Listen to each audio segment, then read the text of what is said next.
बरं, यानंतर आपण पाहूयात पुढची बातमी। भाजपच्या केंद्रीय निवडणूक समितीची आज दिल्लीत बैठक होती आहे। बैठक यावेळेस लोकसभा उमेदवारांच्या नावांसंदर्भात यावेळेस चर्चा होणार आहे। तर यावेळेस भाजपची दुसरी यादी देखील जाहीर होण्याची शक्यता वर्तवली जाते। तर दुसऱ्या यादीत 150 पेक्षा जास्त उमेदवारांची नावे असण्याची शक्यता आहे। त्यामुळे आता महाराष्ट्रातून नेमकी कुणाची वर्णी लागते हे पाहणं महत्त्वाचं असणार आहे।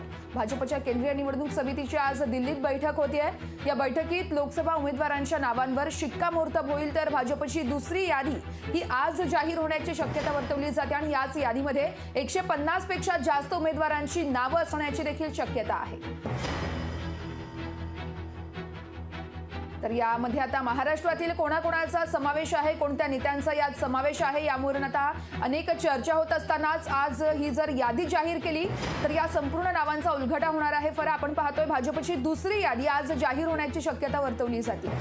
निश्चितच 8-10 दिवसांपूर्वी पहिली यादी भाजपकडून जाहीर झालेली होती आणि त्यामध्ये 195 नावांचा समावेश होता। आता ही जी दुसरी यादी येईल यामध्ये 150 उमेदवारांची घोषणा होण्याची शक्यता आहे। त्यामुळे आता हे 150 उमेदवार नेमके कोण, कुठले आणि राज्यातील जागांचा सुद्धा यामध्ये समावेश असेल का याविषयी उत्सुकता आहे।